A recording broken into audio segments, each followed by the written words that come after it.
Hello everybody and welcome to the channel. So over the weekend I went to see Black Panther, and while it was definitely a beautiful, well-acted film, it reminded me a lot of what I don't like about superhero movies, or at least any that have come out since Iron Man 1. I'm not here to rag on Black Panther, or superhero movies at all. I actually somewhat enjoy superhero movies, but every time I walk out of one, I leave with this sense of incompleteness, like either the movie hasn't started yet or it hasn't really finished. It's not like nothing happens. I'll posit that the problem is actually that too much happens, but in a way it almost feels like nothing's happened, and that's because the writers haven't delivered on the one thing that's most important: rhythm. Now, rhythm matters at every level of narrative, from the overall arc of the plot to the pacing of individual scenes, down to the way that words fit together in a sentence. The rhythm is like the heartbeat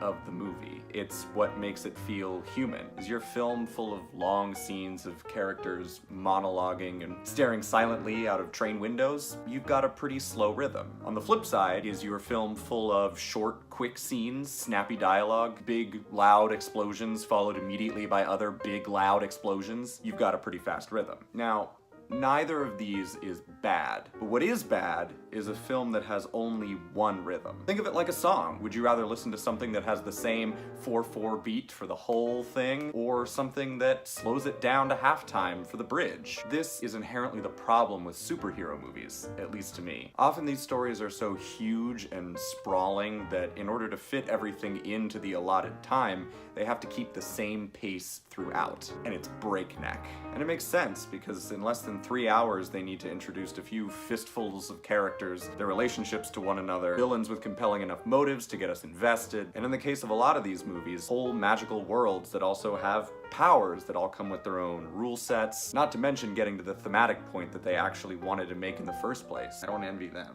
But this isn't how the brain works. The less time we have to process an event, the fewer specifics we'll remember. The longer a person goes without sleep, the harder it is for them to consolidate their memories from the day before. In life, we can just step away, or take a nap, or just take some quiet time to ourselves. But in a film, we can't. The film has to do it for us. Because superhero movies have so much that they need to fit in such a short space, all of these beats and rests are often either left out completely or get lost on the cutting room floor. With movies, it's kind of hard to tell whose fault this is, because you have more than just a writer. You have producers and film editors and boardrooms full of stakeholders and production company executives. And with each new pair of hands it passes through, the more opportunity there is for something to go wrong. But just because no variance in rhythm can screw you doesn't mean that you should just throw it in there all willy-nilly.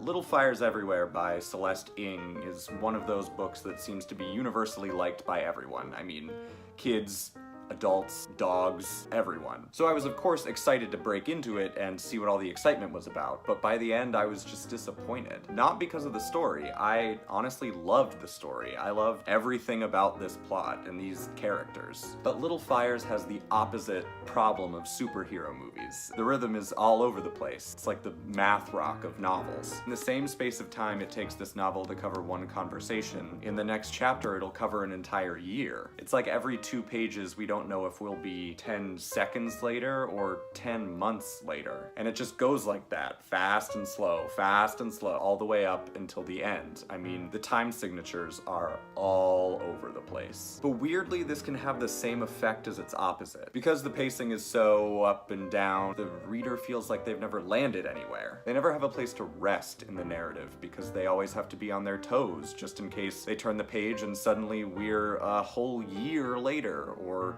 we've jumped back a decade. Because of this, when it ends, you still feel kind of gun-shy, just waiting for another shoe to drop. But you have no idea what happened. All that sticks with you is this feeling. Now, unfortunately, when it comes to rhythm, I don't actually think I have any practical advice to give you. You just kind of have to feel it. Start listening to a lot of new music. Keep track of what songs you like and don't like, and try to figure out why. Take a dance class. Anything that will get you in touch with your sense of internal rhythm is gonna help in your writing. Something I like to do when starting a piece is pick an album that I feel like really captures the tone and rhythm of what I'm trying to write, and I'll just listen to it on repeat the whole time. I find that that helps me, but you find what helps you. Thank you very much. This has been Left to Right. Don't forget to like and subscribe and leave a comment down below and tell me what you think. This video hardly even scratched the surface of why rhythm is so important, so what do you think? Should I do another rhythm video? I might do another rhythm video. Let me know if you want that.